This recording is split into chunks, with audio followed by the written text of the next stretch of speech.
El siglo de las luces, autor Alejo Carpentier. Capítulo 27. Capítulo número 27.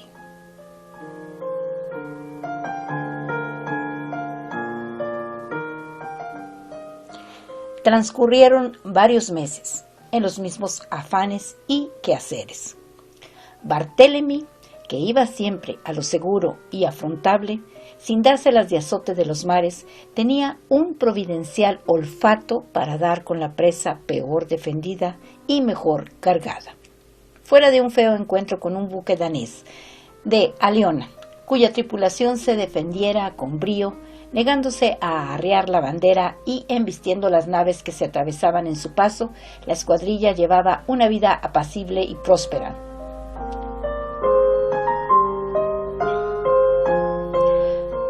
Con un escribano sin madera de héroe, muy metido en lecturas, a quien los demás, por broma, invitaban a esconderse en las calas apenas avistábase una chalupa pesquera. Pero ahora, lamido Pop, tenido en continua andana, regresando un día para salir al otro, pues el demonio de lucro se había apoderado de su capitán, estimulado por la vista de tantos colegas rápidamente enriquecidos, daba muestras de agotamiento. Bastaba con cualquier mal tiempo para que la nave se volviera femenina y quejosa, azorrada y renqueante. Chillaba por todas sus tablas. Se le reventaban abscesos de pintura en los mástiles y las amuras. Las bordas aparecían sucias y golpeadas.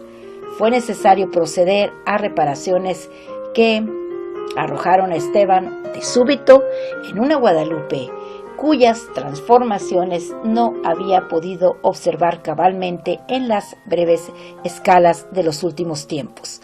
La Pointe-à-Pitre era ya, de hecho, la ciudad más rica de América. No podía pensarse que México, de la que tantas maravillas se contaban, con sus plateros y orfebres, sus minas tasqueñas, sus vastos talleres de hilado, hubiese alcanzado alguna vez semejante prosperidad.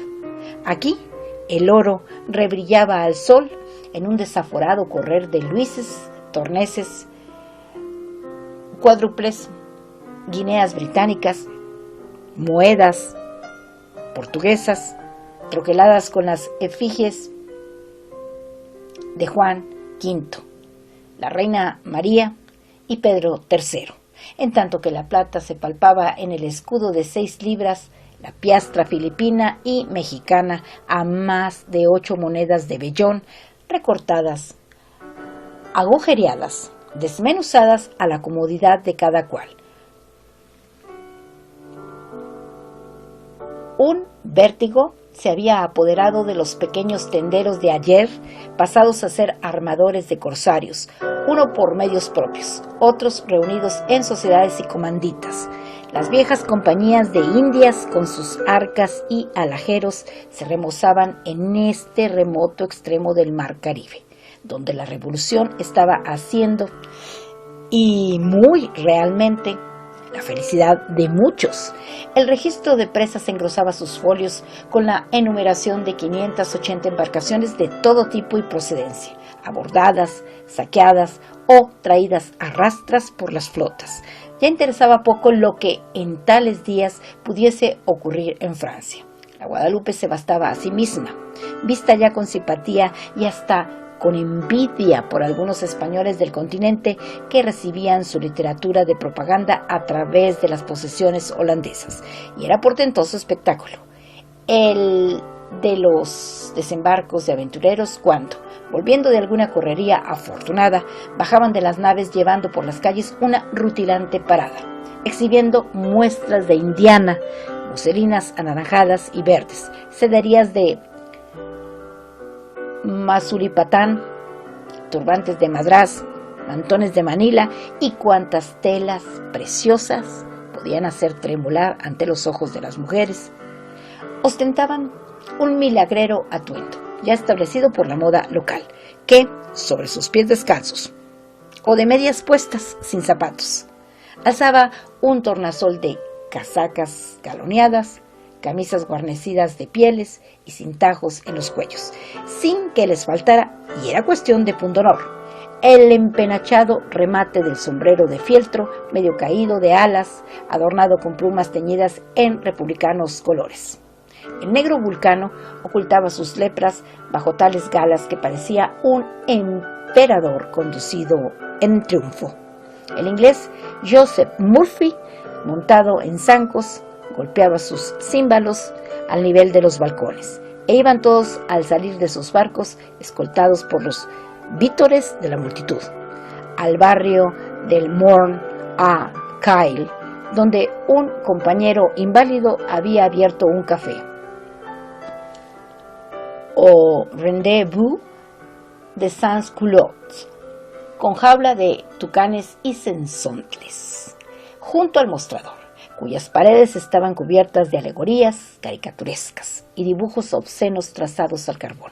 Encendíase la juerga y habría durante 2 o 3 días gran holgorio de aguardiente y de hembras, en tanto que los armadores vigilaban la descarga de lo trasladado, jugándose las mercancías a medida que iban apareciendo en mesas arrimadas a las naves.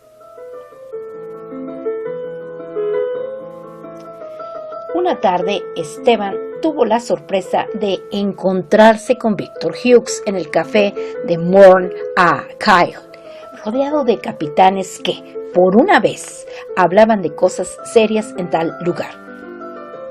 «Siéntate, muchacho, y pide»,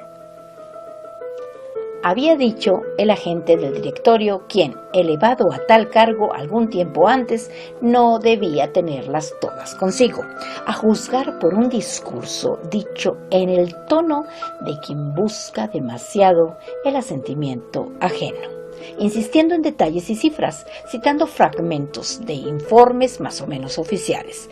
Acusaba a los norteamericanos de vender armas y naves a los ingleses, con el ánimo de expulsar a Francia de sus colonias de América, olvidando lo que se había hecho por ellos. El solo nombre de americano, clamaba, repitiendo lo escrito en una proclama reciente, solo inspira aquí el desprecio y el horror. El americano se ha vuelto reaccionario, enemigo de todo ideal de libertad, después de engañar al mundo con sus comedias cuaqueras. Los Estados Unidos están encartonados en un nacionalismo orgulloso, enemigo de cuanto pueda conturbar su poderío. Los mismos hombres que recordar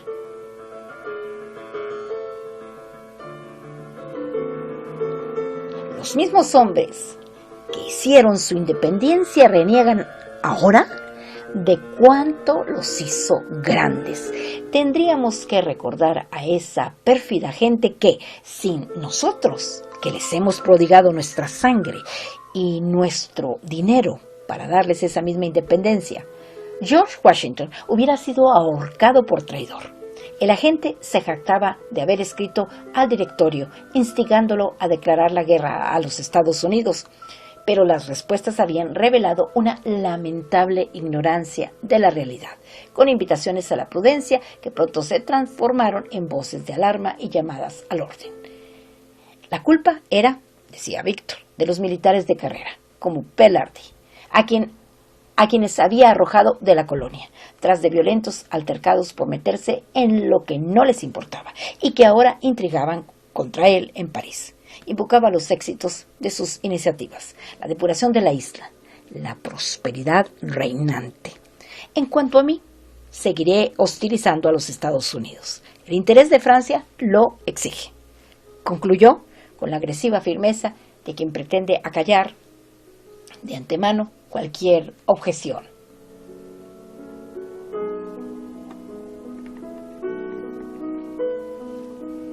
Era evidente, pensaba Esteban, que quien había gobernado hasta ahora con una autoridad absoluta comenzaba a sentir en torno suyo la presencia poderosa de hombres a quienes el logro y la fortuna habían agigantado.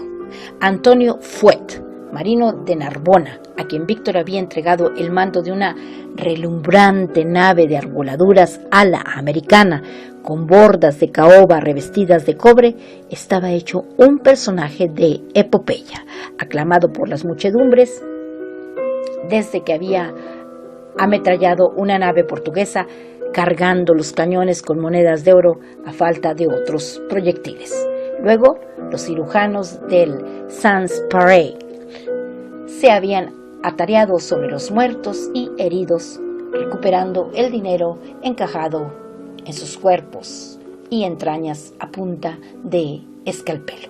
Y era ese Antonio Fuet, capitán Moeda, por apodo, quien tenía la audacia de vedar a la gente, por ser autoridad civil y no militar, la entrada a un club que los capitanes poderosos habían abierto en una iglesia llamada del Palais Royal, por burla, cuyos jardines y dependencias cubrían toda una manzana de la ciudad.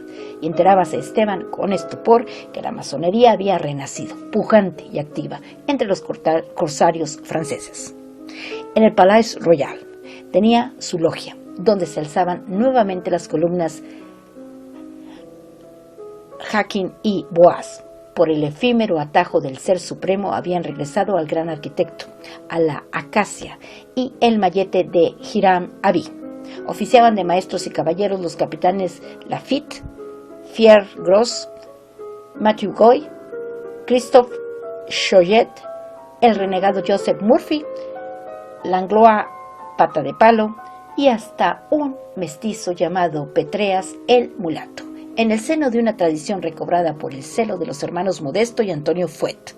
Así, lejos de los fusiles, con cañones recortados usados en los abordajes, sonaban en las ceremonias de iniciación las nobles espadas del ritual, blandidas por manos que habían hurgado en carne de cadáveres para rescatar monedas ennegrecidas por una sangre demasiado pegajosa.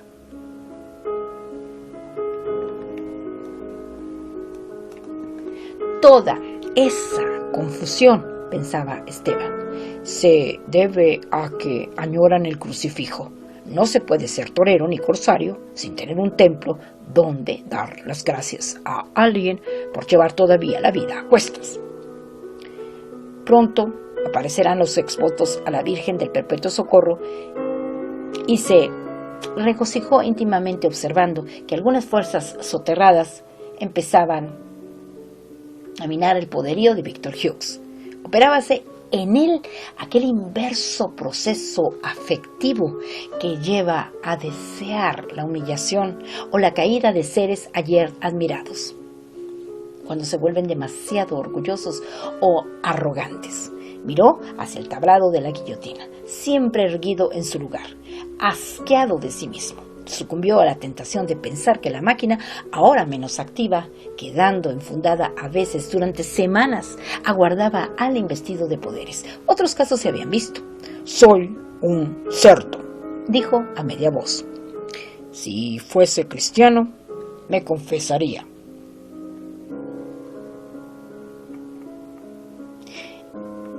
Días después hubo un gran alboroto en el barrio portuario, que era como decir la ciudad entera. El capitán Christophe Choyet, de quien no se tenía noticias desde hacía 2 meses, regresaba con su gente en un trueno de salvas, seguido de 9 barcos tomados, al cabo de un combate naval en aguas de la Barbados. Los había de bandera española, inglesa, norteamericana, y en uno de los últimos venía el raro cargamento que constituía una compañía de ópera con músicos, partituras y decorados. Se trataba de la troupe de Monsieur Fauconpre, fuerte tenor que desde hacía años paseaba el Ricardo Corazón de León de Gretry, del Cabo Francés a la Habana y a la Nueva Orleans, como parte de un repertorio que incluía Semir et Azor, La Serva Padrona, La Belle Arsène y otras obras de gran lucimiento, que a veces se embellecían con primores de tramoya, espejos mágicos y escenas de tempestad. Ahora, el propósito de llevar el arte lírico a Caracas y otras ciudades de América, donde las compañías menores, poco costosas en sus traslados, empezaban a realizar grandes beneficios, terminaba en la Pointe-à-Pitre, población sin teatros. Pero Monsieur Fauconpre, empresario, además de artista, informado de la reciente riqueza de la colonia, estaba encantado de haber ido a dar allá, luego del susto de un abordaje, durante el cual había tenido la presencia de ánimo de ayudar a sus compatriotas, dándoles útiles orientaciones desde el resguardo de una escotilla. Franceses eran los de su conjunto. Entre franceses estaba, y el cantante, muy acostumbrado a enardecer a los colonos realistas con el aria de "Oh, Richard, oh, Monroe", se había pasado al nuevo sentimiento revolucionario, voceando el despertar del pueblo, desde el alcázar de la nao Almirante, para regusto de la tripulación, con calderones que hacían vibrar, le constaba al sobrecargo, los vasos del comedor de oficiales. Con Fauconpré venía Madame Villeneuve, cuyo talento versátil se acomodaba, si era necesario, a los papeles de pastora ingenua, tanto como el de madre de Gracos o reina infortunada. Y las Damoiselles, Montmousset y Jeanne de Bert, rubias y parleras, magníficas en todo lo que fuese el estilo de Paisiello y Cimarosa.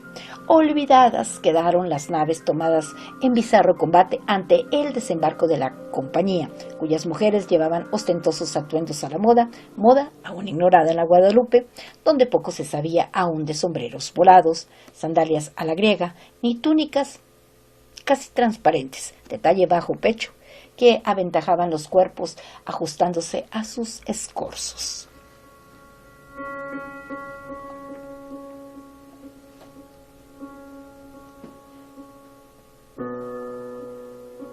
Con aquellos baúles repletos de trajes tan aparatosos como resudados, las columnas y tronos cargados en hombros y el clavicordio concertante llevado a la casa de gobierno en un carro de muías, con el cuidado que hubiese podido ponerse en mudar un arca de la alianza. Había llegado el teatro a la ciudad sin teatros, y como había que hacer teatro, se tomaron las providencias oportunas.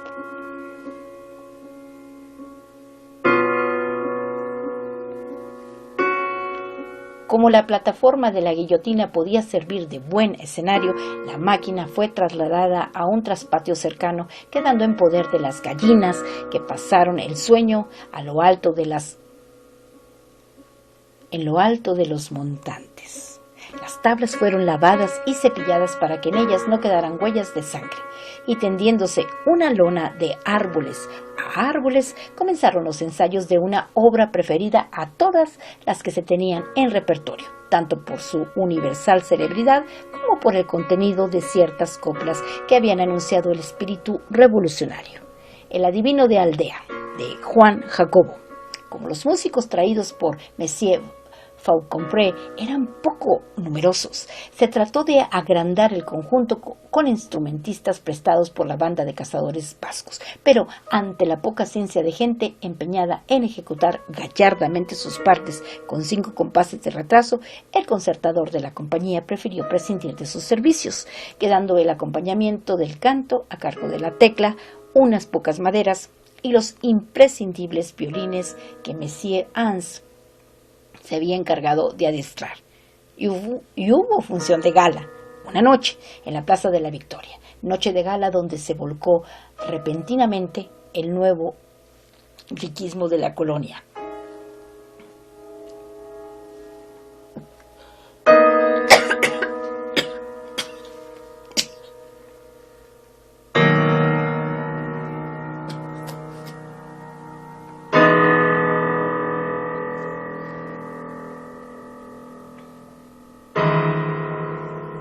Cuando la gente de menos hubo llenado los linderos del espacio reservado a la gente de más, separada de la plebe por cuerdas forradas de terciopelo azul con lazos tricolores, aparecieron los capitanes, cubiertos de entorchados, con decoraciones, bandas y escarapelas, acompañados de sus dudúes enjolladas, enajorcadas, consteladas de piedras buenas y piedras malas, platas mexicanas y perlas de margarita, hasta donde pudieran ostentarse.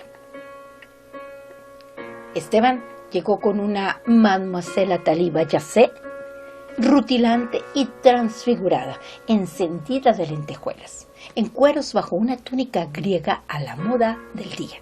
Victor Hughes y sus funcionarios, en primera fila, rodeados de mujeres piadoras y solícitas, se hacían pasar bandejas de ponche y vinos sin volver las cabezas hacia las últimas filas, donde se hacinaban las madres de las barraganas afortunadas, obesas, fondonas, cargadas de ubres inexhibibles, que lucían vestidos fuera de moda, trabajosamente ajustados, con retazos y añadiduras a sus desbordadas humanidades. Esteban observó que Víctor fruncía el ceño al ver que la llegada de Antonio Fuet era saludada con una ovación, pero en eso sonó la obertura y Madame Villeneuve, acallando aplausos, atacó el aria de Colette. J'ai perdu tout mon bonheur, j'ai perdu mon servitude, Colin me de likes.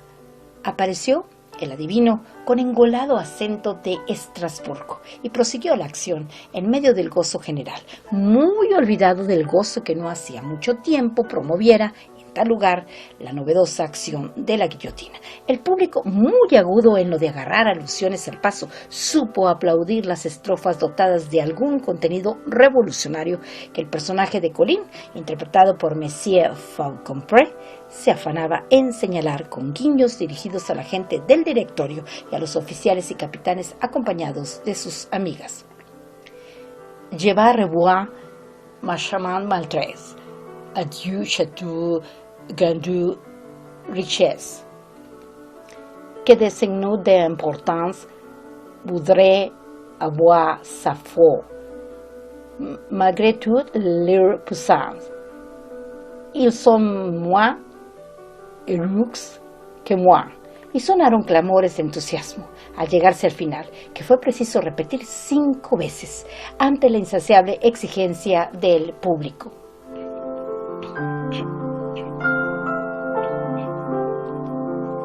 À la ville on fait bien plus de fracas. Mais son ils aussi gaisan leur ébat. Toujours content, toujours chantant.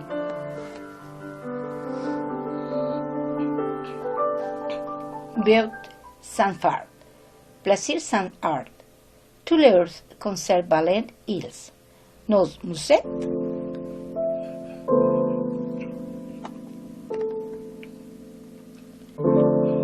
Y hubo un fin de fiesta, con himnos revolucionarios cantados a todo pecho por Monsieur Falcompré, vestido de sans-culotte, seguido de un gran sarao en el Palacio de Gobierno, donde se brindó con vino de grandes cotos. Victor Hughes, haciendo poco caso de las asiduidades de Madame Villeneuve, cuya madura belleza evocaba las ledas fastuosas de la pintura flamenca, estaba entregado a íntimos coloquios con una mestiza martiniqueña, Marianne Angelique Jacquin, a la que parecía extrañamente apegado desde que, sintiéndose rodeado de intrigas, necesitaba sentir, acaso, el calor humano que como mandatario había querido desdeñar. Esta noche, el hombre sin amigos se mostraba amable con todos. Cuando pasaba tras de Esteban, le ponía la mano en el hombro con gesto paternal. Poco antes del alba, se retiró a sus habitaciones, en tanto que Modesto Fuet y el comisionado Levas, hombre de confianza de la gente, a quien algunos tenían, tal vez infundadamente, por un espía del directorio, se largaban a las afueras de la ciudad en compañía de las guapas Montmousset y Jean de Ver. El joven escribano, muy bien bebido, regresó a su albergue por calles oscuras, divirtiéndose en ver cómo Mademoiselle Athalie Bayassé, después de quitarse las sandalias a la antigua, se recogía la túnica griega hasta medio muslo para pasar los charcos dejados por la lluvia del día anterior. Al fin, cada vez más alarmada por el peligro de las salpicaduras fangosas, se sacó el vestido por la cabeza, terciándoselo del hombro al cuello. Hace calor esta noche, dijo a modo de excusa, matando a palmetazos los mosquitos que zaherían sus nalgas. Atrás sonaban los tardíos martillos de quienes acababan de desmontar el decorado de la ópera.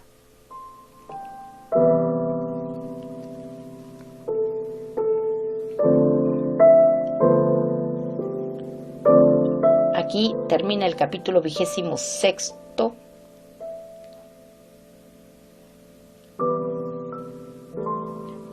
Más bien dicho, aquí termina el capítulo 27, es decir, que termina el capítulo número 27 del libro El siglo de las luces, cuyo autor es don Alejo Carpentier. Son las 7 de la mañana con 15 minutos y hoy es un fresco miércoles 15 de septiembre del 2021.